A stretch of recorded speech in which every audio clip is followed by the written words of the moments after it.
கிறிஸ்துவுக்குள் பிரியமான சகோதர சகோதரிகள் யாவருக்கும் கர்த்தராகிய இயேசு கிறிஸ்துவின் நாமத்தினாலே வாழ்த்துக்குரிய வரவேற்கிறேன். இந்த வாரம் நாம் எடுத்துக்கொண்ட தலைப்பு என்னவென்றால், தேவனாலே எல்லாம் கூடும். தேவனாலே கூடாத காரியம் எதுவுமே கிடையாது. அவரால் செய்ய முடியாத காரியம் எதுவுமே கிடையாது. அவரால் எல்லா விஷயமும் கூடும். மனுஷங்களுக்கு பாத்தீங்கன்னா, ஒரு சில பேர் சொல்லுவாங்க, மனுஷனால முடியாத காரியம் எதுவுமே இல்லை, அவன் நினைச்சா சாதிக்க முடியும் அப்படின்னு சொல்லிட்டு. ஆனா அப்படி கிடையாது. மனுஷனால ஒரு சில காரியங்களை பண்ண முடியாது. ஒரு சில பேருடைய மனசை மாத்த முடியாது. முக்கியமா அவங்களுடைய நடவடிக்கையை மாற்ற முடியாது. ஒரு சில பேர் பாத்தீங்கன்னா நிறைய விஷயங்களை அச்சீவ் பண்றதுக்கு ரொம்ப கஷ்டமா. ஆனா கர்த்தர் நினைச்சாருன்னா ஒருத்தருடைய இருதயத்தை சூப்பரா மாத்துவார். நம்ம நினைக்கலாம், இவங்களெல்லாம் திருத்த முடியாது, இவங்க பிறந்ததுல இருந்தே அப்படிதான், இயற்கை சுபாவமே அப்படிதான், அவங்க இப்படிதான் நடந்துப்பாங்க அப்படின்ட்டு நாம நினைச்சாலும் கூட கர்த்தர் அவர்களுடைய மனசை ஈஸியா மாத்துற. இது ஒரு உதாரணத்துக்காக சொல்றேன். இன்னும் நிறைய காரியங்கள் இருக்கு, எக்கச்சக்கமான காரியங்கள் இருக்கு. நாம இது பண்ண முடியாது, இதை நடத்தி காட்ட முடியாது அப்படிங்கிற ஒரு சுச்சுவேஷன்ல நாம நிறைய முயற்சிகள் பண்ணுவோம். நான் நிறைய முயற்சியை போட்டுட்டேன். அந்த முயற்சியினுடைய எல்லைக்கே நான் போய் சேர்ந்துட்டேன். அப்படி இருந்தாலும் பாத்தீங்கன்னா என்னால நான் நினைச்சதை சாதிக்க முடியல. ஆனா கர்த்தருடைய கிருபை, அவருடைய இரக்கம் நம்ம கூட இருந்ததுன்னா நம்ம ஒரு சுச்சுவேஷன்ல பின்வாங்குவோம். பாத்தீங்களா, நான் முடிஞ்ச அளவுக்கு நான் லைஃப்ல போராடி பார்த்துட்டேன், என்னால சாதிக்க முடியல அப்படின்னு நம்ம நினைக்கிறோம். பாத்தீங்களா, அங்க இருந்துதான் கர்த்தருடைய செயலே ஆரம்பிக்கும். அங்கிருந்து நம்மளை அவர் தூக்கி எடுப்பார். இன்னும் நீ கடக்க வேண்டிய பாதைகள் எவ்வளவோ இருக்குப்பா அப்படின்ட்டு. நிறைய பேர் பாத்தீங்கன்னா அப்படிதான். கர்த்தர் பாத்தீங்கன்னா பண்ண முடியாத காரியத்தை பண்ணி வைக்கிற ஒரு விஷயமா இருக்கு. நம்ம எண்ணி பார்க்க முடியாத காரியத்தை ஈஸியா நடத்தி முடிக்கக்கூடியவரா இருப்பார். ஆனா அவர் ஏன் எப்படி பண்றாரு, ஏது பண்றாரு அப்படிங்கிறது நமக்கு தெரியாது. மார்க் 10ஆம் அதிகாரம் வசனம் 27ல கூட நம்ம வாசிக்கலாம்.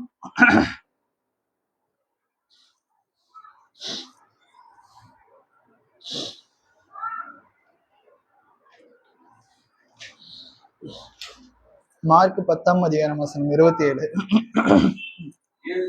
அவர்களை பார்த்து, மனுஷனால் இது கூடாதுதான், தேவனால் இது கூடாதல்ல, தேவனாலே எல்லாம் கூடும் என்றார்.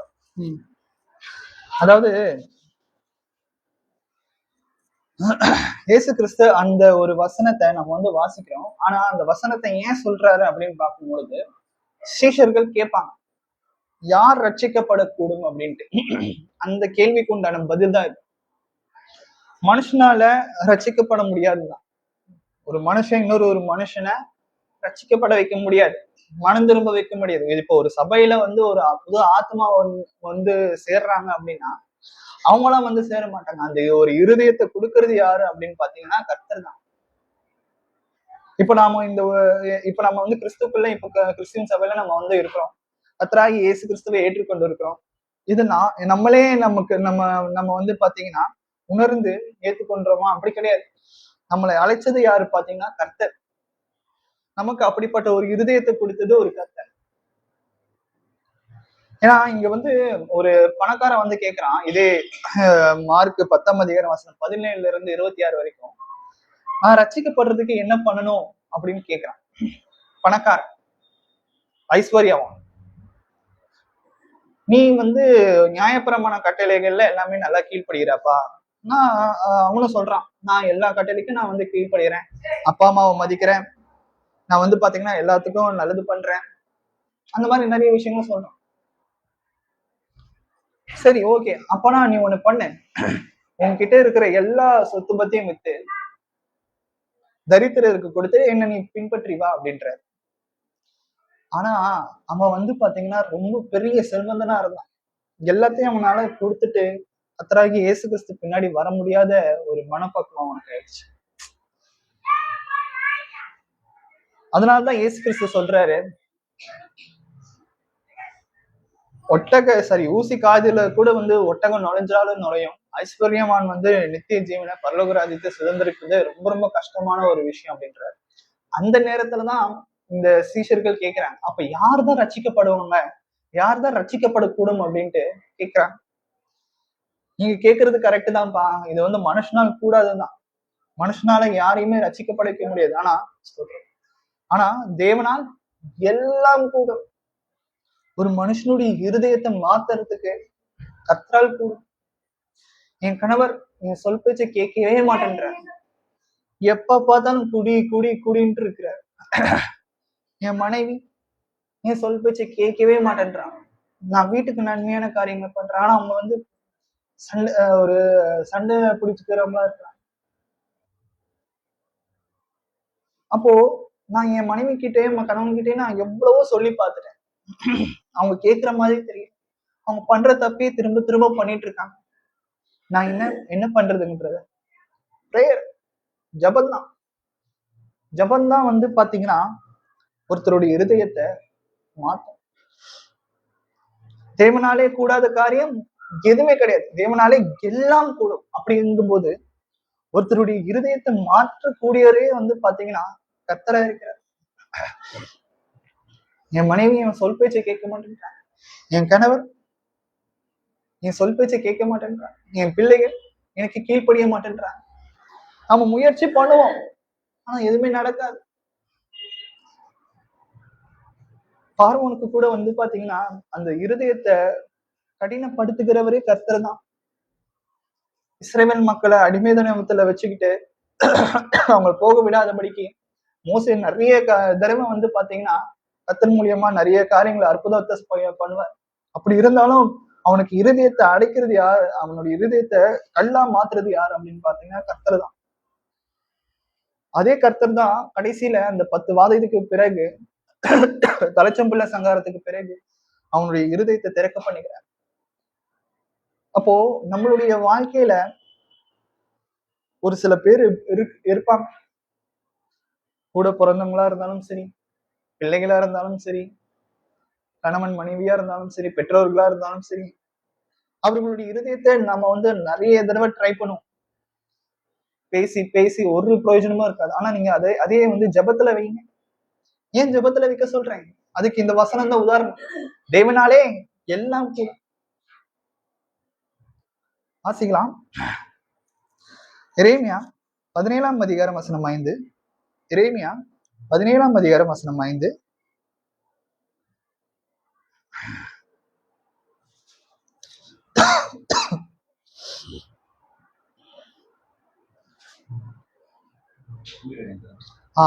எரேமியா 17ஆம் அதிகாரம் வசனம் 5. நம்பிக்கை வைத்து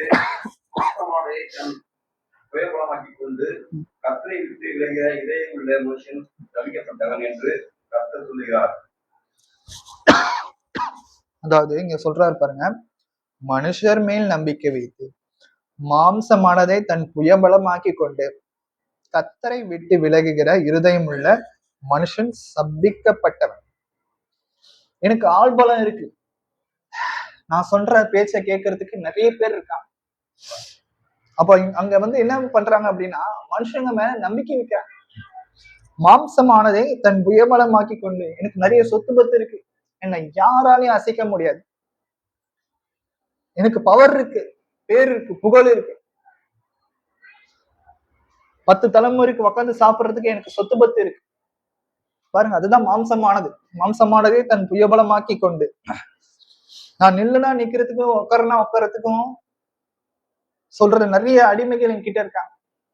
நிறைய பேர் சொந்த பந்தங்களே அடிமையா வச்சிருப்பாங்க. மாம்சமானதை தன் புயபலமாக்கி கொண்டு கர்த்தரை விட்டு விலகுகிற, அப்ப அவனுடைய இருதயம் எப்படி இருக்கும் பாருங்க. நான் தான் உசத்தி, நான் தான் பெரியாள் அப்படின்னா அவன் வந்து கர்த்தரை விட்டு விலகுறான். தாழ்மை இல்லை. கர்த்தரை விட்டு விலகுகிற இருதயம் உள்ள மனுஷன் சபிக்கப்பட்டவன் என்று கர்த்தர் சொல்லுகிறார். அவன் என்னதான் வந்து அவ்வளவு சொத்து பத்தும் பேரு புகழ் எல்லா மனுஷங்களும் சம்பாதிச்சு வச்சிருந்தாலும் ஒரு மனுஷன் அவனே காப்பாத்திக்க முடியுமா? கண்டிப்பா முடியாது. பாவத்துல இருந்து அவனால காப்பாத்திக்க முடியாது. அவனுடைய இருதயத்தை அவனால மாத்த முடியாது. கர்த்தர் மாத்திரம்தான் மாத்த முடியும். கர்த்தர் நினைச்சாருன்னா எல்லா விஷயத்தையும், அதாவது நம்ம நினைப்போம்ல, இப்போ ஒருத்தர் வந்து ஹாஸ்பிட்டல் அட்மிட் ஆயிருக்கிறாரு. கேன்சர் பேஷண்டா இருந்தாலும் சரி, பிரெயின் டியூமர் பேஷண்டா இருந்தாலும் சரி, ரொம்ப ஹார்ட் அட்டாக் பேஷண்டா இருந்தாலும் சரி, ரொம்ப இந்த மாதிரியான காப்பாற்றவே முடியாத ஒரு சுச்சுவேஷன்ல கொண்டு போற ஒரு நேரத்துல கூட டாக்டர்ஸ் எல்லாருமே வந்து பாத்தீங்கன்னா, பெரிய பெரிய சீஃப் டாக்டர் முதல் கொண்டு சின்ன நர்ஸ் வரைக்கும் வந்து பாத்தீங்கன்னா கைவிரிச்சிட்டாங்க. அவ்வளவுதான், இது தேராது, இந்த கேஸ் தேராது. இந்த மாதிரியான ஒரு சூழ்நிலையில இருக்கும்போது கூட நம்மளுடைய விசுவாசம் கர்த்தரிடத்துல இருந்த, கர்த்தரை காப்பாற்றுவார். மனுஷங்க கைவிட்டாலும், டாக்டர் கைவிட்டாலும் அவர் அதிசயத்தை வாய்க்கப்படுவார். பாருங்க, அப்ப நம்ம வந்து கர்த்தரிடத்துல எப்பவுமே நம்ம வந்து நம்பி இருக்கணும், விசுவாசிக்கணும். மனுஷனால கூடாதுதான், கைவிட்டுருவாங்க, டாக்டர்ஸ் எல்லாம் கைவிட்டுருவாங்க. ஆனா தேவனால் எல்லாம் கூடும். நம்மளை உண்டாக்கினவர் அவர். நமக்கு இருக்கிற பிரச்சனையை வந்து கடக்க பண்ண மாட்டாரா? பிரதர் எனக்கு பிரச்சனையே இல்லைங்க பிரதர் சொல்றதுக்கு யாருமே கிடையாது. இங்க இருக்கிறவங்க யாருமே வந்து எனக்கு பிரச்சனை இல்லை, என் லைஃப் ரொம்ப சந்தோஷமா போயிட்டு இருக்கு அப்படிங்கிறது நம்ம நினைப்போமா? மாளிகையில இருக்கிறவங்க கூட அவனுக்கு நிறைய பிரச்சனை இருக்கும். ஏன் அப்படின்னா நிறைய சொத்து பத்து வச்சிருப்பான். அதை எப்படியாச்சும் கட்டி காப்பாத்தணும். அவனுடைய மைண்ட் எல்லாமே அதுலயே இருக்கும். அவனுக்கு ஒரு நிம்மதியே இருக்காது. காசு பணம் வந்துச்சுன்னா எல்லாருக்குமே வந்து நாம என்ன நினைப்போம்? சந்தோஷமா இருப்பாங்களாப்பா அப்படின்னு நினைப்போம். கண்டிப்பா கிடையாது. காசு பணம் வச்சிருக்கவங்க கஷ்டப்படுறாங்க. அதை எப்படி வந்து காப்பாத்துறது? சோ வந்து பாத்தீங்கன்னா மனுஷங்களுக்கு எப்பவுமே ஒரு லிமிட் இருக்கு. நம்ம நினைப்போம் மனுஷனாலே நடக்க முடியாத காரியம் எதுவுமே கிடையாது. ஒரு சாதாரணமான ஒரு மனுஷன் நினைச்சானா அவனால எதையுமே சாதிக்க முடியும். கண்டிப்பா எதுவுமே சாதிக்க முடியும் தான். ஆனா கர்த்தருடைய கிருபை இருக்கணும். கர்த்தருடைய கிருபை இறக்கம் இல்லை அப்படின்னா அவனால எதையுமே சாதிக்க முடியாது. அவனா தனிப்பட்ட முறையில எதையுமே பண்ண முடியாது. ரோமர் 3:23.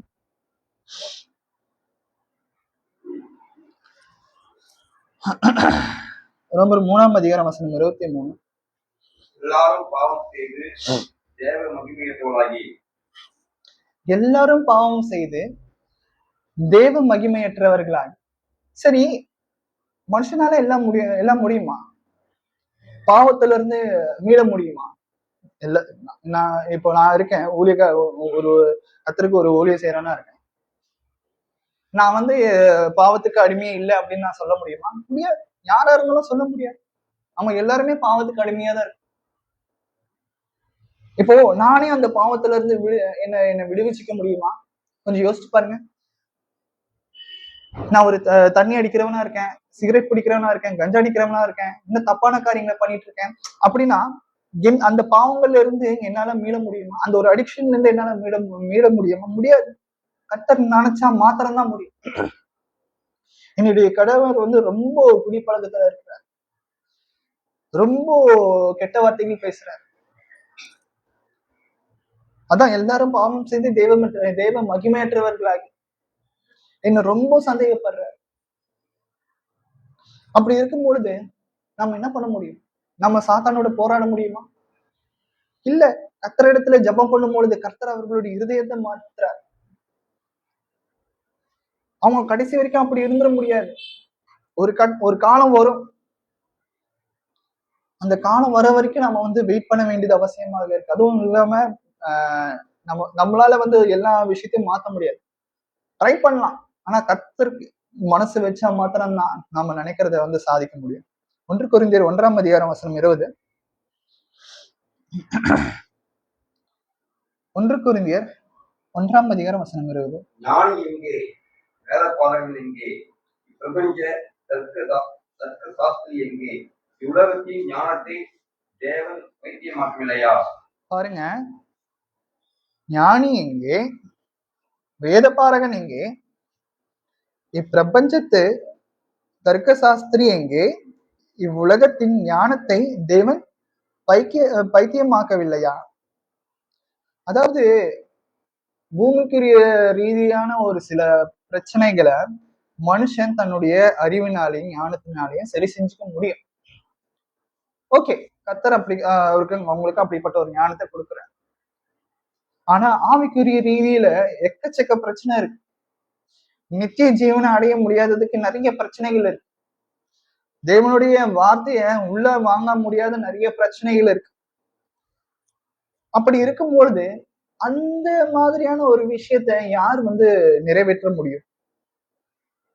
ஆவிக்குரிய ரீதியில நமக்கு இருக்கிற பிரச்சனைகளை நமக்கு இருக்கிற ஞானத்தை வச்சு, உலகத்துல இருக்கிற எப்படிப்பட்டவனா இருந்தாலும் சரி, ஞானத்தை வச்சு அதை சரி செஞ்சுக்க முடியாது. கர்த்தர் அப்படிப்பட்ட ஒரு ஞானத்தை எல்லாத்தையும் பாத்தீங்கன்னா பைத்தியமாக்குகிறார். உதாரணத்துக்கு ரொம்ப நல்லா படிச்சுட்டாங்க. இப்போ ஆரம்பத்துல கிறிஸ்துக்குள்ள இருப்பாங்க, இயேசு கிறிஸ்துவை ஏற்றுக்கொண்டிருப்பாங்க. ஒரு கட்டத்துல நல்லா எம்எஸ்சி, எம்ஃபில், பிஹெச்டி அந்த மாதிரி படிச்சு முடிச்சிருவாங்க. அப்ப அவங்களுக்கு தோணும், இந்த உலகத்தை உண்டாக்குனது கர்த்தர் இல்ல போல, ஏதோ ஒரு பிளாக் ஹோல் அந்த மாதிரி நிறைய விஷயங்களை அந்த மாதிரி சொல்லுவாங்க, வார்ம் ஹோல் அந்த மாதிரி நிறைய விஷயங்கள் சொல்லுவாங்க. அதுவாகவே உருவாயிடுச்சு அப்படின்னு சொல்லிட்டு. அப்ப அவங்க படிச்ச ஞானம் எல்லாமே பாத்தீங்கன்னா கர்த்தரை விட்டு பின்வாங்கி போறதுக்கும், குரங்குல இருந்தான் மனுஷன் வந்தான் அப்படின்னு நிறைய பேர் சாதிப்பாங்க. அந்த மாதிரியான ஒரு விஷயத்த கொண்டு போய் சேர்த்துருவாங்க. அதுதான் சொல்றாரு, உலகத்தின் ஞானத்தை தேவன் பைத்தியமாக்கவில்லையா? நம்ம என்னதான் நல்லா படிச்சிருந்தாலும், பணம் வச்சிருந்தாலும், ஒரு பெரிய மத தலைவரா இருந்தாலும், நம்மளுடைய இருதயத்தை நம்மளால பாத்தீங்கன்னா மாத்த முடியாது.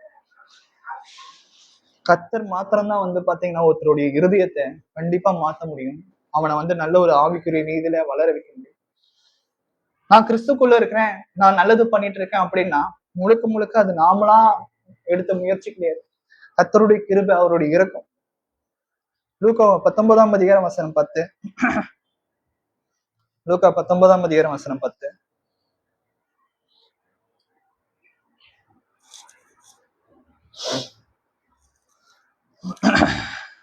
இறந்து போனதை தேடவும் ரட்சிக்கவே மனுஷகுமாரன் வந்திருக்கிறார் என்றார். அதாவது ஒரு மனுஷனுடைய பாவங்களை மன்னிக்கிறதுக்கும் அவனுக்கு நித்திய ஜீவனை கொடுக்கறதுக்கும் ஒரு சாதாரணமான ஒரு மனுஷனால முடியாது. ஆனா கர்த்தரால எல்லாமே கூடும். நம்ம இந்த எடுத்துக்கொண்ட தலைப்பே என்ன அப்படின்னு பாத்தீங்கன்னா, தேவனாலே எல்லாம் கூடும் அப்படிங்கிற ஒரு தலைப்பின் கீழாக நம்ம தேவனுடைய வார்த்தையை தியானித்துக் கொண்டு வருகிறோம். ஒரு மனுஷன் இன்னொரு மனுஷனை காப்பாற்ற முடியாது. காப்பாற்ற முடியாதுங்கிறது நான் சொல்லும் பொழுது, இந்த பூமியில நமக்கு நடக்கிற கெட்ட விஷயங்கள்ல இருந்து காப்பாற்ற முடியும் அப்படிங்கறத நான் மீன் பண்ணல. காப்பாற்ற முடியாது அப்படிங்கறத நான் மீன் பண்ணல. ஆவிக்குரிய ரீதியில தான் நான் இப்போ பேசிக்கிட்டு இருக்கேன். அந்த ஒரு ஆத்மா நரகத்துக்கு போகாதபடிக்கு, அந்த ஒரு ஆத்மா நித்திய ஜீவனை பெறும்படிக்கு, அந்த ஒரு ஆத்மாவை காப்பாத்துறது யாரால முடியும் அப்படின்னா தேவனால மாத்திரம்தான் முடியும். மனுஷனால எதுவுமே பண்ண முடியாது. ஒரு சில பேர் பாத்தீங்கன்னா ஃபாதர் கிட்ட எல்லாம் போயிட்டு தங்களுடைய பாவ மன்னிப்பை பாவத்தை அறிக்கையிடுவாங்க. ஃபாதரா அவர் சரி ஓகே உங்களுடைய பாவங்கள் மன்னிக்கப்பட்டது அப்படின்றாரு. ஏதோ அவரு தான் பாத்தீங்கன்னா பாவத்தை, கண்டிப்பா இல்ல. கர்த்தராகிய இயேசு கிறிஸ்துக்கு மாத்திரம்தான் நம்மளுடைய பாவங்களை மன்னிக்கிறதுக்கு, பிதாவாகிய தேவன் நம்மளுடைய பாவத்தை மன்னிக்கிறதுக்கு பாத்தீங்கன்னா தகுதி இருக்கு, எல்லா உரிமையும் இருக்கு. அவரிடத்துலதான் நம்ம பாத்தீங்கன்னா சரண்டர் ஆக முடியும். இங்க சொல்றது, இழந்து போனதை தேடவும் ரட்சிக்கவுமே மனுஷகுமாரன் ரட்சிப்புனா என்ன? நம்மளுடைய பாவங்களை மன்னிக்கிறது தான் ரட்சிப்பு. வேதாகமத்துல எக்கச்சக்கமான உதாரணங்கள் இருக்கு. கொலை குற்றம் பண்ணியிருக்கிறவங்க எல்லாம் கூட பாத்தீங்கன்னா கர்த்தர் மன்னிச்சிருக்கிற. உதாரணத்துக்கு சவுல், உங்க எல்லாருக்குமே நல்லா தெரியும், புதிய ஏற்பாட்டுல நிறைய புத்தகத்தை எழுதியிருக்கிறார். அவர் தான் சவுலா இருக்கும்போது அவர் பாத்தீங்கன்னா கிறிஸ்தவ மக்களை ஜெயில போட்டிருக்கிறாரு. அதுக்கப்புறம் ஸ்தேவானுக்கு மறைக்கிறதுக்கு அவரும் உடந்தையா இருந்திருக்காரு. அவரு அதுக்கப்புறம் பவுலா மாறினதுக்கு பிறகு கர்த்தர் பாத்தீங்கன்னா அவன் பண்ண எல்லா தப்பையும் மன்னிக்கிறார். இது சாதாரணமான ஒரு மனுஷனால அப்படிப்பட்ட ஒரு தவறை மன்னிக்க முடியுமா? முடியாது. இன்னொரு உதாரணம் யாரு அப்படின்னு பார்க்கும்பொழுது, கர்த்தராகிய இயேசு கிறிஸ்து வந்து பாத்தீங்கன்னா 2 கல்லர்களுக்கு இடையில வந்து மறிப்பார். வலது புறத்துல இருக்கிற அந்த கல்லனுடைய பாவத்தை மன்னிக்கிறது யார்? கர்த்தராகிய இயேசு கிறிஸ்து, பிதாவாகிய தேவன். சோ அப்படிப்பட்ட ஆவிக்குரிய, அதாவது நமக்கு முதல் மரணம் இருக்கு, இரண்டாவது மரணம்னு இருக்கு. முதல் மரணம் இந்த பூமியில நமக்கு எல்லாருக்குமே வந்து நேரிடுகிற ஒரு சம்பவமா இருக்குது. ஏன் அப்படின்னா, இந்த மாம்சமும் இந்த ரத்தமும் பரலோக ராஜ்யத்தை சுதந்திரிக்க மாட்டது. அதனால நம்மளுடைய உடல் இந்த பூமியில விதைக்கப்படணும். அதாவது நம்ம மரிச்சா மாத்திரம்தான் நம்ம அப்படிப்பட்ட ஒரு நித்திய ஜீவனை அடைய முடியும். சோ அப்படி இருக்கும் பொழுது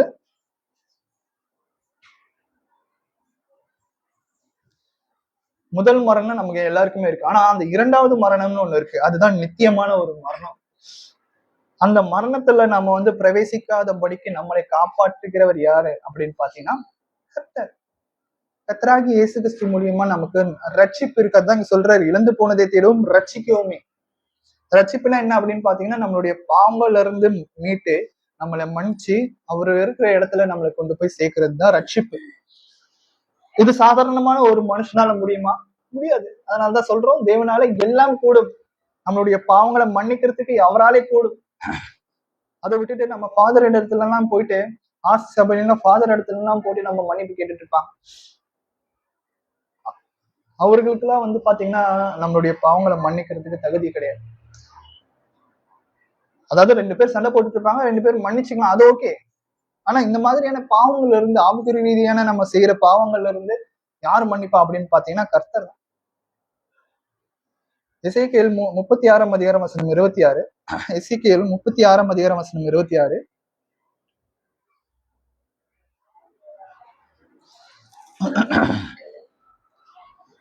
எசேக்கியேல் 36 அதிகாரம் வசனம் 26.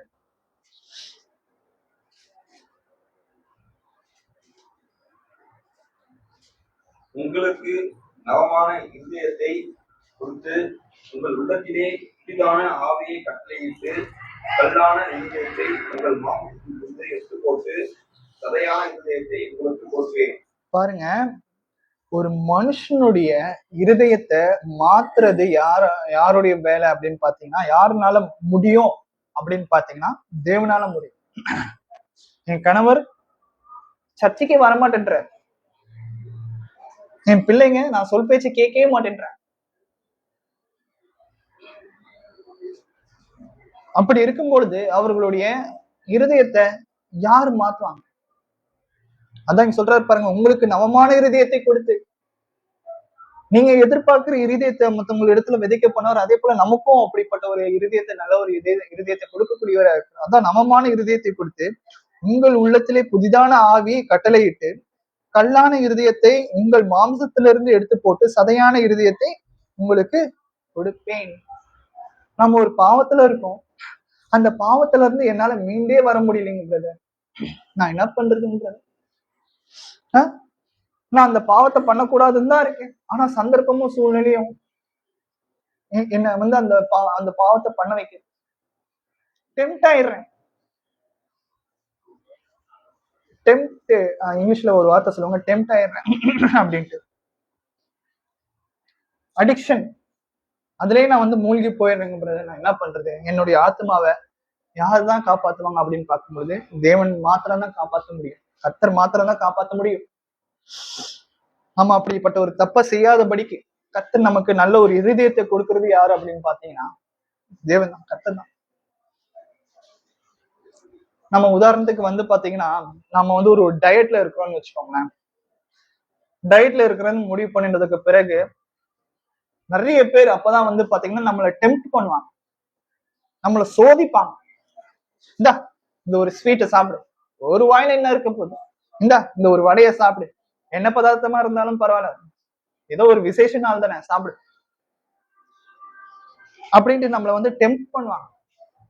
ஆனா நம்மளுடைய இருதயம் வந்து பாத்தீங்கன்னா பலமுள்ள ஒரு இருதயமா இருந்தா பிரச்சனை கிடையாது. இல்லைங்க எனக்கு தேவையில்லை அப்படின்னு சொல்லிட்டு நம்ம ஸ்ட்ரிக்டா இருப்போம், ஸ்ட்ரிக்டா சொல்லிடுவோம். இதே ரொம்ப லேசான ஒரு இருதயமா இருந்து ரொம்ப வீக்கான ஒரு இருதயமா இருந்தோம்னு வச்சுக்கோங்க, சரி ஓகே, இதுல என்ன ஆயிட போதும், ஒரு நாள் தானே, அப்படியே எடுத்து சாப்பிடும். அது அப்படியே கொஞ்சம் கொஞ்சமா படி ஏறி அப்படியே நம்ம வந்து நம்ம டயட்டை விட்டுரும். இது வந்து உலகத்துக்கு ரீதியான ஒரு விஷயத்த நான் வந்து சொல்றேன்.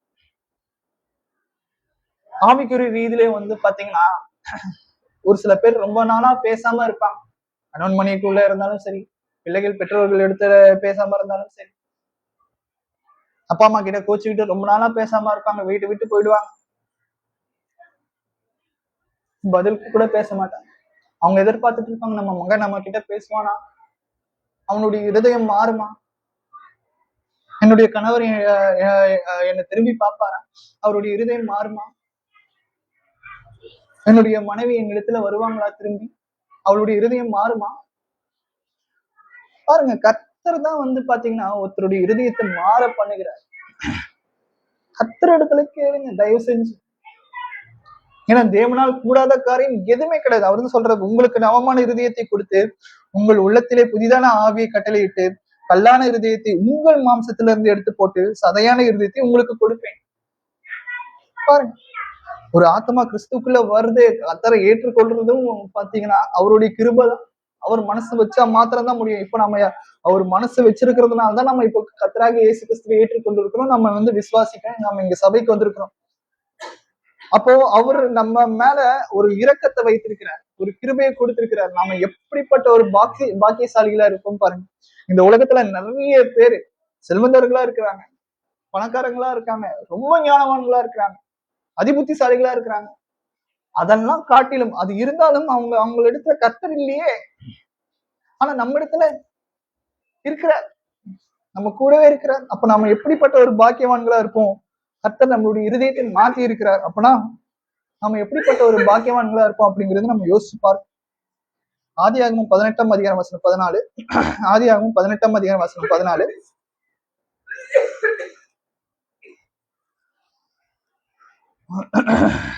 ஆதியாகமம் 18ஆம் அதிகாரம் வசனம் 14. காலகட்டத்தில் உன்னிடத்திற்கு திரும்ப வருவேன், அப்பொழுது சாராளுக்கு ஒரு குமாரன் இருப்பான் என்றார். பாருங்க, கர்த்தரால கூடாத காரியம் எதுவுமே கிடையாது. அதாவது நத்திங் இஸ் இம்பாசிபிள் அப்படின்னு சொல்லுவாங்க. நம்மளால சாதிக்க முடியாத காரியம் எதுவுமே கிடையாது அப்படின்வாங்க. இங்கிலீஷ்ல சொன்னது நான் அப்படியே தமிழ்ல சொல்றேன். நம்மளால சாதிக்க முடியாதது எதுவுமே கிடையாது. அப்படி கிடையாது. கர்த்தரால் சாதிக்க முடியாத காரியம் எதுவுமே கிடையாதுங்கிறது தான் நான் வந்து உண்மையான பழமொழி. ஒரு மனுஷன் தனிப்பட்ட முறையில அவனால எதையுமே பெருசா சாதிக்க முடியாது. கர்த்தர் மனசு வச்சா மாத்திரம்தான், கர்த்தர் அவனோடு இருந்தா மாத்திரம்தான் நிறைய விஷயங்களை எல்லா விஷயங்களையும் சாதிக்க முடியும். அதான் சொல்றார், கர்த்தரால் ஆகாத காரியம் உண்டோ, உற்பவ காலகட்டத்தில் உன்னிடத்திற்கு திரும்ப வருவேன், அப்பொழுது சாராளுக்கு ஒரு குமாரன் இருப்பான். அதாவது நீங்க எல்லாருக்குமே தெரியும், பெண்களுக்கு வந்து பாத்தீங்கன்னா ஒரு கட்டத்துக்கு மேல குழந்தை பிறக்காது வயசானதுக்கு பிறகு. சாராளுக்கு வந்து 90 வயசு. அப்ப அவங்களுக்கு எப்படி கர்ப்பத்தை கொடுக்க முடியும் கர்த்தர்? இயற்கையாவே சொல்றேன், இயற்கையாவே வந்து பாத்தீங்கன்னா வயசான பெண்களுக்கு வந்து பாத்தீங்கன்னா கர்ப்பம் தரிக்க முடியாது.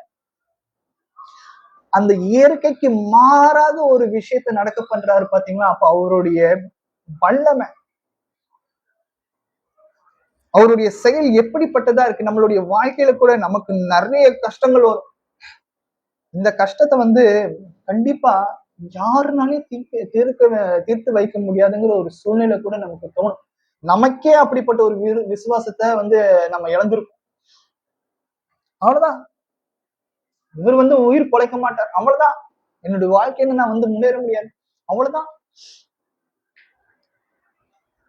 நான் சேர்த்து வச்ச எல்லா விஷயமும் போயிடுச்சு, நான் சிறுக சிறுக சேமிச்சு வச்சுட்டு எல்லாமே போயிடுச்சு, இதுக்கப்புறம் என் வாழ்க்கையில எதுவுமே கிடையாது அப்படின்னு நினைக்கும் பொழுது கூட கர்த்தர் நமக்கு ஒரு புது விதமான ஒரு வாழ்க்கையை அமைச்சு கொடுக்கக்கூடியவராய், நம்ம எதிர்பார்க்காத அளவுக்கு அதிசயங்களை அற்புதங்களை செய்யக்கூடியவராய். ஏன் அப்படின்னா சாராளுக்கு அது மாதிரி பண்ணாரு, அதே தேவன் நம்ம கூட இருக்கிறார். லூக்கா 1 அதிகாரம் வசனம் 37 கூட வாசிக்கும் பொழுது லூக்கா 1 அதிகாரம் வசனம் 37 கூட வாசிக்கும் பொழுது தேவனாலே கூடாத காரியம் ஒன்றும் இல்லை. பாருங்க, செங்கடலை கடக்க பண்ணிருக்கிறான். கடலை யாராச்சும் கடக்க பண்ண முடியுமா? இந்த காலத்துல வந்து பாத்தீங்கன்னா படகு, கப்பல் எல்லாமே இருக்கு. அந்த காலத்துல இஸ்ரேல் மக்கள் கப்பல் கட்டியா வந்து பாத்தீங்கன்னா ஒரு கப்பலை வந்து ஒரு பேலையை கட்டியா வந்து அவங்க வந்து செங்கடலை கடந்தாங்க இல்ல. கர்த்தர் அப்படிப்பட்ட ஒரு அதிசயத்தை அற்புதத்தை அங்க நடத்துறாரு. நாம அப்படிப்பட்ட ஒரு அதிசயத்தை அற்புதத்தை பார்த்திருந்தோம்னு வச்சுக்கோங்களேன், கண்டிப்பா நம்ம அப்படியே சரண்டர் ஆயிருந்திருக்கும். அதெல்லாம் பார்க்காமலே நம்ம வந்து இப்போ கர்த்தரை வந்து ஏற்றுக்கொண்டிருக்கோம். ஆனா அந்த காலத்துல வந்து பாத்தீங்கன்னா அந்த அந்த செங்கடலை பிளந்து அவங்க எல்லாம் நேர்ல பார்த்தாங்க இஸ்ரேல் மக்கள். மனுஷனால பண்ண முடியாத காரியத்தை கர்த்தர் வந்து பண்ணார். மோசே கிட்ட சொல்வார், உன்னோடு நான் கூட இருந்து செய்யற காரியம் வந்து ரொம்ப பயங்கரமா இருக்கும் அப்படின்னு. அதே போல அப்படிப்பட்ட ஒரு பயங்கரத்தை நடக்க பண்ண. ஆனா அப்படிப்பட்ட மக்கள் வந்து பாத்தீங்கன்னா நேர்ல அப்படிப்பட்ட அதிசயங்களை கர்த்தர் நடத்தின அதிசயத்தை நேர்ல பார்த்து விசுவாசிக்காம விக்கிரகத்துக்கு தலைவணங்கினாங்க. எரிகோ மதில், அதெல்லாம் வந்து இம்பாசிபிள். அந்த மதிலை யாராலையும் தவிர்க்க முடியாது. கர்த்தர் 7வது நாள் அதை தவிர்த்து போட்ட. லாசர் உயிரோட, அதாவது மரிச்சவனை உயிரோட எழுப்ப பண்ண முடியுமா? சாதாரணமான ஒரு மனுஷனால பண்ண முடியாது. கர்த்தராகி இயேசு கிறிஸ்து பண்ணார். பிதாவாகிய தேவன் அப்படிப்பட்ட ஒரு வல்லமைய கர்த்தராகி இயேசு கிறிஸ்துக்கு கொடுத்தார், லாசருவை உயிரோடு எழுப்ப பண்ணணும் அப்படின்ட்டு. எதற்காக அந்த சம்பவம் நடக்குது அப்படின்னா, நாம மரிச்சாலும் நம்மளை உயிரோட எழுப்ப பண்ணுகிற அந்த ஒரு தகுதி, அந்த ஒரு தைரியம், அந்த ஒரு பலன், அந்த ஒரு வல்லமை யாருக்கு இருக்கு அப்படின்னா கர்த்தராகிய இயேசு கிறிஸ்துவின் இடத்துல இருக்கு அப்படிங்கிறத நம்ம விசுவாசிக்கணும். அப்படிங்கிறதுக்காக இப்படிப்பட்ட ஒரு சம்பவம் நடக்குது. அப்போ தேவனால கூடாத காரியம் ஒன்றும் இல்லை. அப்போ நம்ம வாழ்க்கையில இனி வரும் காலங்கள்ல நமக்கு பிரச்சனை சூழ்ந்து இருக்கும் பொழுது, அவமானங்கள் சூழ்ந்து இருக்கும் பொழுது, கேடுகள் சூழ்ந்து இருக்கும் பொழுது, சத்துருக்கள் நம்மளை சோதிக்கும் பொழுது, தீர்க்கவே முடியாத ஒரு விஷயங்கள் நமக்கு வந்திருக்கும் பொழுது நம்ம நினைக்க வேண்டிய ஒரு விஷயம் என்ன அப்படின்னு பாத்தீங்கன்னா, கர்த்தர் இப்படிப்பட்ட ஒரு பிரச்சனையில இருந்து என்னை விடுவிக்க பண்ணுவார். அது குடும்ப பிரச்சனையா இருந்தாலும் சரி, தொழில் ரீதியான ஒரு பிரச்சனையா இருந்தாலும் சரி, அலுவலக காரியங்கள்ல ஒரு பிரச்சனையா இருந்தாலும் சரி, இன்னும் எந்த ஒரு பிரச்சனையா இருந்தாலும் சரி, நாம இந்த பிரச்சனைய சமாளிக்க முடியாது, இந்த பிரச்சனை கடைசி வரைக்கும் அப்படிதான் இருக்கும்னு நம்ம நினைச்சாலும் கூட கர்த்தர் அந்த பிரச்சனைய சுலபமா எடுத்து போட்டுருவார். ஒரு நவம்பர் மாசம் நினைக்கிறேன், நவம்பர் மாசம் யாருக்குமே தெரியாது, நான் யாருக்கிட்ட சொல்லல. பைக்ல வரும்போது ஒரு நாள் பிரேயர் டைம்ல, சண்டே வரும்போது எனக்கு திடீர்னு எங்க இருந்து தான் தலை சுத்துச்சுன்னு தெரியல, சரியான தலை சுத்தல். இது வரைக்குமே என் குடும்பத்துல நான் யாருக்குமே பகிர்ந்தது கிடையாது. ஆனா கர்த்தருடைய வல்லமை, அவரால் எல்லாமே கூடும் அப்படிங்கிறதுக்காக நான் வந்து இது சொல்றேன். எப்படியாச்சும் சர்ச்சுக்கு போய் சேர்ந்துடணும் அப்படிங்கிற மாதிரி ஒரு சுச்சுவேஷன் அமைஞ்சிருச்சு. நான் போய் சேர்ந்துட்டேன்னா நான் சாதிச்சுட்டேன் அப்படிங்கிற மாதிரி. என்னால என்ன சொல்றது, சரியான மயக்கம், தலை சுத்துதல். எனக்கு அந்த மாதிரி முன்னாடி நான் இது வரைக்கும் நான் அனுபவிச்சதே கிடையாது என் வாழ்க்கையில. என்னடா அது அப்படின்னு யோசிச்சேன். டாக்டர் கிட்ட எல்லாம் போனேன். காதுலதான் ஏதோ பிரச்சனைங்கிறது எனக்கு ஓரளவுக்கு தெரிஞ்சது. அதனால ENT டாக்டர் கிட்ட போனேன். ஒரு 2 வாரம் வந்து பாத்தீங்கன்னா எனக்கு அந்த ஒரு பிரச்சனை இருந்து, கொஞ்ச தூரம் பைக், அதாவது நின்னா உட்காந்தா எனக்கு பிரச்சனை கிடையாது. நான் எப்போ நடக்க ஆரம்பிக்கிறேனோ, நான் எப்போ மூவிங்ல இருக்கிறேனோ, எப்போ பைக்ல போக ஆரம்பிக்கிறேனோ, எப்போ நான் பைக்ல போனாலும் சரி, ஏதாச்சும் ஒரு வண்டியில பின்னாடி உட்காந்துட்டு போனாலும் சரி, எனக்கு சரியா தலை சுத்துச்சு.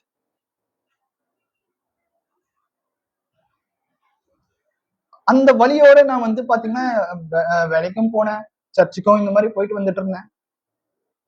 டாக்டர் கிட்டயும் போனேன். அவர் வந்து பாத்தீங்கன்னா காதுல தான் இந்த ரைட் ஹேண்ட் சைடுல ஏதோ பிரச்சனை அப்படின்னு சொல்லிட்டு டெஸ்ட் எல்லாம் எடுக்க சொன்னார். டெஸ்ட்ல வந்து எந்த ஒரு பெரிய பிரச்சனையும் இல்லை. ஆனா இருந்தாலும் எனக்கு அந்த ஒரு பிரச்சனை இருந்துச்சு. அதனால அதுக்கப்புறம் நான் வந்து டாக்டர் கிட்ட திரும்ப போல. பிரேயர் தான். கர்த்தர் இடத்துல தொடர்ந்து ஜெபம் பண்ணேன். ஆனா அது எந்த நேரத்துல அந்த மாதிரியான ஒரு விஷயம் என்னை விட்டு போச்சுங்கிறது தெரியல. 1 மாசம் எனக்கு அப்படி அப்படி ஒரு சம்பவம் இருந்துச்சு. ரெகுலரா வாக்கிங் போவேன். அந்த மூவ்மெண்ட் பண்ணும்போது எனக்கு அப்படி தலை சுத்துறது, அப்படியே எனக்கு கீழே மயக்கமா வருது அப்படிங்கிற, எனக்கு அப்படி பைக் பின்னாடி பிடிச்சி இழுக்கும். அப்படிங்கிறதுனால நான் வந்து நான் 1 மாசமா வந்து பாத்தீங்கன்னா வாக்கிங்கே போகாம இருந்தேன். ஆனா அது எப்படி அதை வந்து எனக்கு அப்படிப்பட்ட ஒரு பிரச்சனையில இருந்து காணாம போக வச்சாருன்னு எனக்கு தெரியும். அதுக்கப்புறம் நான் டாக்டரையும் பார்க்கல. டாக்டர்னால ஒரு இதுவும் பண்ண முடியாது அப்படின்னு நான் வந்து நினைச்சேன். ஆனா கர்த்தர் வந்து பாத்தீங்கன்னா அந்த ஒரு விஷயத்தை, எனக்கு இருக்கிற அந்த ஒரு பெரிய பிரச்சனைய நான் கூட ஓகே நமக்கு வயசாயிடுச்சு, இனி இப்படிதான் இருக்கும் போல, இந்த இந்த ஒரு மயக்கத்தோடையதே இனி வரும் காலங்கள்ல நான் வந்து டிராவல் பண்ணணும். எனக்கு என்ன ஒரு பயம் அப்படின்னு பாத்தீங்கன்னா, என் குழந்தைய நான் வந்து பாத்தீங்கன்னா ஒவ்வொரு நாளும் ஸ்கூட்டர்ல ஸ்கூலுக்கு கொண்டு போய் விடணும். நடுவுல எனக்கு ஏதாச்சும் மயக்கம் போட்டு நான் விழுந்தும் போது என் குழந்தைக்கு ஏதாச்சும் ஒரு பிரச்சனை வந்துருமோ, இதனால பயத்தோடய நான் ஒவ்வொரு நாளும் வந்து பாத்தீங்கன்னா குழந்தைய ஸ்கூல்ல கூட்டிட்டு போகணும். ஆனா யார்கிட்டயும் நான் இது வரைக்கும் சொல்லவே. ஆனா அப்படிப்பட்ட ஒரு விஷயத்த கர்த்தர் வந்து அதிசயமா காணாம போக வச்சாரு. அது எங்க போச்சுன்னே தெரியல இப்போ வரைக்குமே. அந்த மயக்கம் 1 மாசத்துக்கு மேல அப்படிப்பட்ட ஒரு சோதனையை நான் அனுபவிச்சேன். அது எங்க போச்சுன்னு இப்போ கூட தெரியும். இப்பதான் நம்ம யோசிக்கணும். இதெல்லாம் தேவனால கூடாத காரியம் ஒன்றுமில்லை. யோபு 42ஆம் அதிகாரம் வசனம் 2. யோபு 42ஆம் அதிகாரம் வசனம் 2.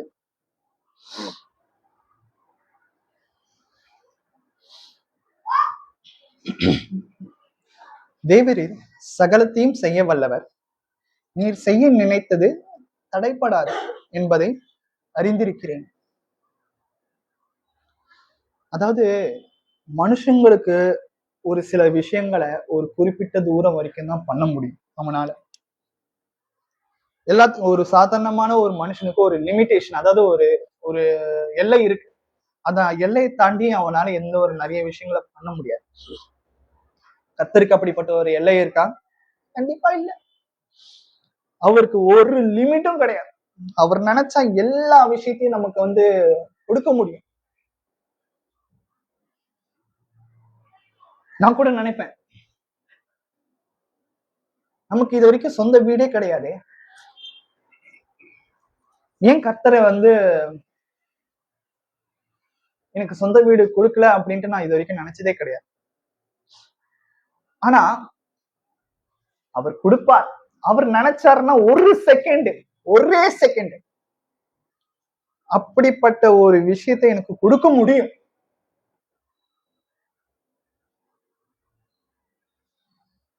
ஏன் அப்படின்னா அவரால கூடாத காரியம் எதுவுமே கிடையாது. எனக்கு சொந்த வீடு கொடுக்கணும்னு நினைச்சிட்டாருன்னா அவர் எனக்கு கொடுத்துருவார்.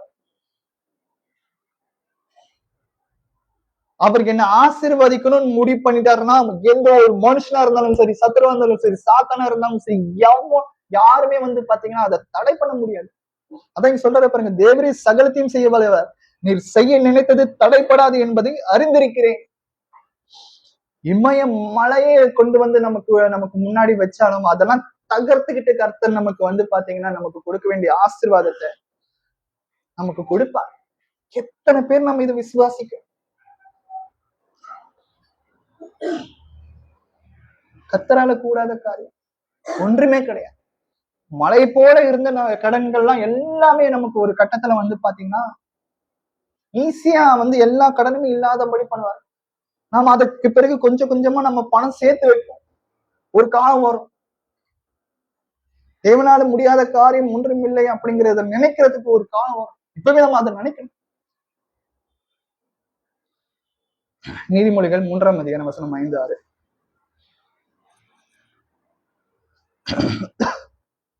அப்ப நம்ம சைட்ல இருந்து நாம என்ன பண்ணணும்? உன் சுய புத்தியின் மேல் சாயாமல் உன் முழு இருதயத்தோடும் கர்த்தரை நம்பிக்கையா இருந்து உன் வழிகளெல்லாம் அவரை நினைத்துக் கொள். அப்பொழுது அவர் உன் பாதையை செவ்வைப்படுத்துவார். பாருங்க, தேவனால் கூடாத காரியம் ஒன்றுமில்லை அப்படின்னு நம்ம வந்து தெரிந்து கொண்டோம். மனுஷனால ஒரு சில விஷயங்களை மாத்திரம் தான் பண்ண முடியும். ஆனா கர்த்தருடைய கிருபை இருந்ததுன்னா எல்லா காரியங்களும் பண்ண முடியும் அப்படிங்கிறத ஒரு விஷயத்தையும் நாம வந்து தெரிந்து கொண்டோம். அப்ப நாம அதுக்கு எப்படி வந்து தயாராகுவது அப்படின்னு பார்க்கும் பொழுது, கர்த்தருடைய ஆசீர்வாதத்தை எப்படி நம்ம பெற்றுக்கொள்வது அப்படின்னு பார்க்கும் பொழுது, உன் சுய புத்தியின் மேல் சாயாமல், அதாவது எல்லா விஷயத்தையும் நம்ம கையில எடுத்துக்கிறது. அவனை நான் என் வழிக்கு கொண்டு வருவேன், அவனை நான் என் வழிக்கு கொண்டு வருவேன், நானே பழி வாங்குவேன், நானே பதில் செய்வேன். நம்ம மனசுக்குள்ளே நினைச்சுக்கிறது. அதான் சொல்றது, உன் சுய புத்தியின் மேல் சாயாமல் உன் முழு இருதயத்தோடும் கர்த்தரில் நம்பிக்கையா இருந்து உன் வழிகள் எல்லாம் அவரை நினைத்துக்கொள். அப்பொழுது அவர் உன் பாதைகளை செவ்வைப்படுத்துவார். உங்களுக்கு இருக்கிற எல்லா கஷ்டத்தையும் கர்த்தரிடத்துல சொல்லுங்க. நீங்களா எடுத்து முடிவு எடுத்துறாங்க. அதான் மத்திய 11:28 கூட வாசிக்கும் பொழுது, வருத்தப்பட்டு பாரம் சுமக்கிறவர்களை நீங்கள் எல்லாரும் என்னிடத்தில் வாருங்கள், நான் உங்களுக்கு இளைப்பாறுதல் தருவேன்.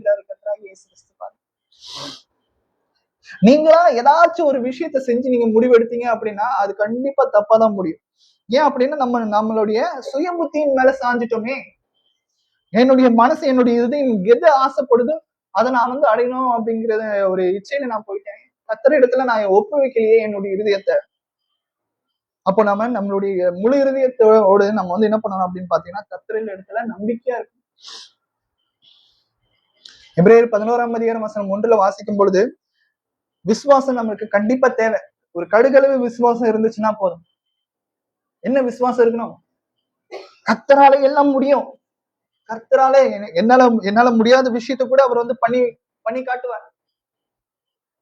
ஆமா, இது என்னால முடியாத விஷயம். ஆனா கர்த்தர் நினைச்சா எல்லாமே சாதிக்க முடியும். நான் யாரிடத்திலயும் தப்பா பேசல, நான் யாரையும் நான் வந்து தப்பா நினைக்கல, நான் யாரையும் நான் வந்து பழிவாங்கணும்னு எதிர்பார்க்கல, யாரையும் நான் வந்து அடிமைத்தனம் பண்ணணும்னு நான் வந்து எதிர்பார்க்கல.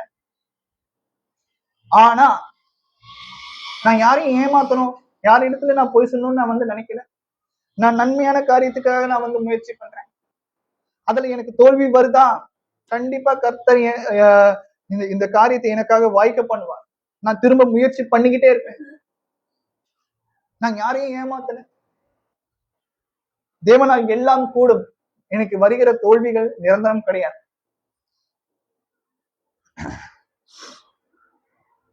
ஒன்று கொரிந்தியர் 1:18. 1 கொரிந்தியர் 1:18. சிலுவை பற்றி உபதேசம் கெட்டு போவதற்கு வைத்தியமாயிருக்கிறது, ரட்சிக்கப்படுகிற நமக்கோ அது தேவையாயிருக்கிறது. அதாவது ரோம அரசாங்க காலத்துல வந்து பாத்தீங்கன்னா, சிலுவைங்கிறது ஒரு மிகப்பெரிய அவமான சின்னம். அந்த சிலுவையில வந்து பாத்தீங்கன்னா ரொம்ப புனிதமானவங்களை, ரொம்ப பரிசுத்தமானவங்களை, ரொம்ப ரொம்ப நல்லவங்களெல்லாம் வந்து பாத்தீங்கன்னா சிலுவையில அறைய மாட்டாங்க. யார் ரொம்ப மோசமான காரியங்களை பண்ணியிருக்காங்களோ, கெடுதலை பண்ணியிருக்காங்களோ அவர்களை தான் சிலுவையில அறைவேன். அந்த காலத்துல மக்கள் வந்து சிலுவையை வந்து ஒரு அவமானமா சின்னமா பார்த்தாங்க. இயேசு கிறிஸ்துவ வந்து நிறைய பேரு கேவலமா பேசினாங்க. ஏதோ இவன் தான் வந்து உலகத்தை ரட்சிக்க வர போறானாமே, இப்ப இவனால வந்து காப்பாத்திக்க முடியல, அவனே வந்து அந்த சிலுவையில இருந்து கீழே வரட்டும்.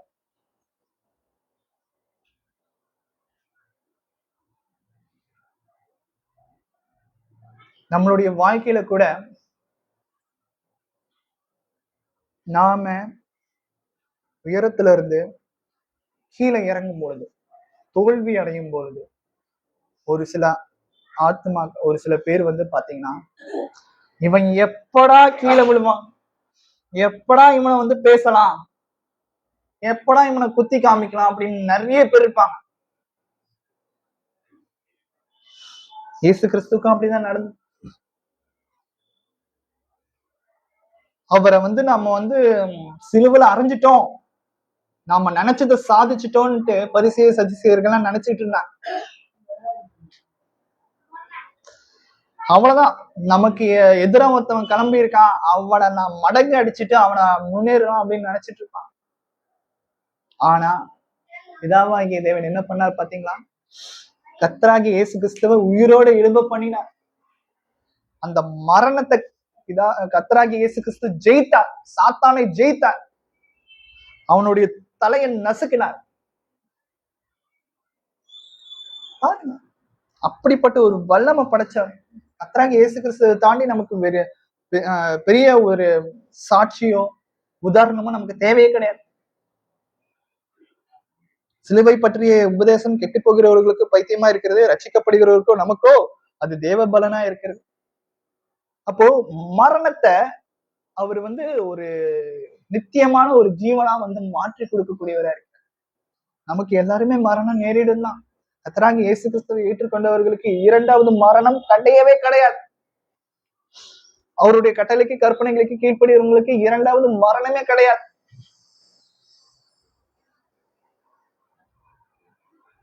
கடைசி ஒரு வசனம் வாசிக்கலாம். 2 கொரிந்தியர் 12ஆம் அதிகாரம் வசனம் 9.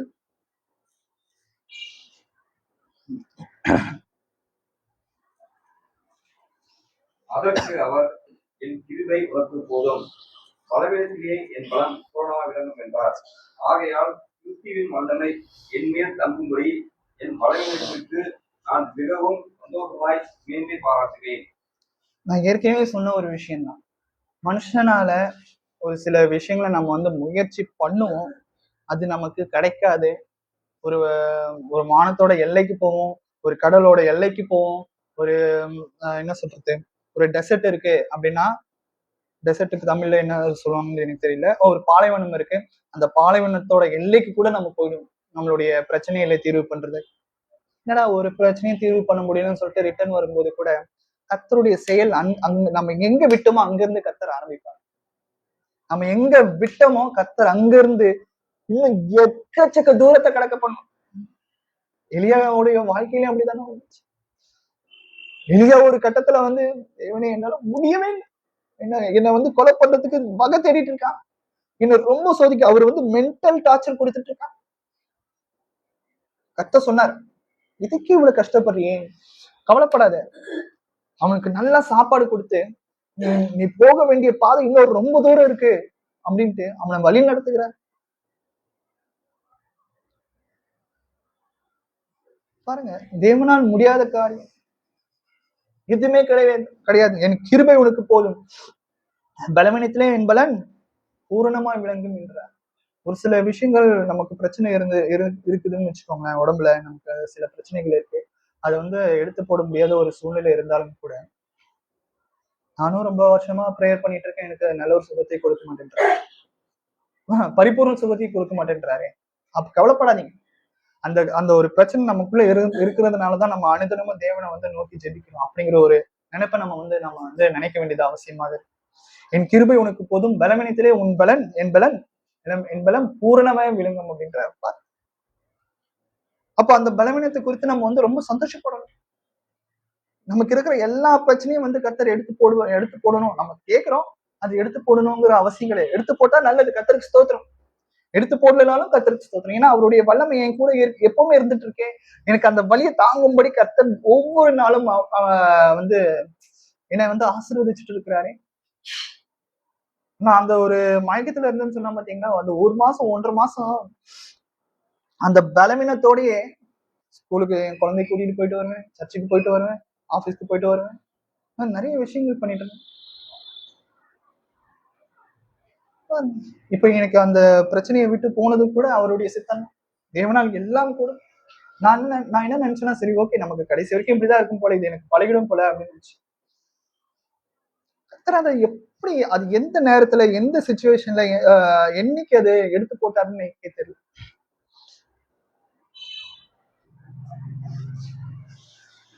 வீட்டுல கூட யாருக்குமே தெரியும், மனைவிக்கு கூட தெரியாது. பாருங்க, இப்போ இதெல்லாம் எதுக்கு சொல்றேன் அப்படின்னு பாத்தீங்கன்னா, கர்த்தரால் கூடாத காரியம் எதுவுமே கிடையாது. கடைசி வரைக்கும் நம்ம அவரை நம்பிட்டு இருந்தோம்னு வச்சுக்கோங்களேன், நம்ம இருக்கிற செயல்கள் எல்லாமே அவர் இடத்துல நம்ம நம்பிட்டு இருந்தா, அவரிடத்துல நம்ம சொல்லி ஒரு செயல ஆரம்பிச்சோம், ஒரு விஷயத்த ஆரம்பிச்சோம் அப்படின்னா, அவருக்கு எப்பவுமே நமக்கு வெற்றி தான் கொடுப்பார்.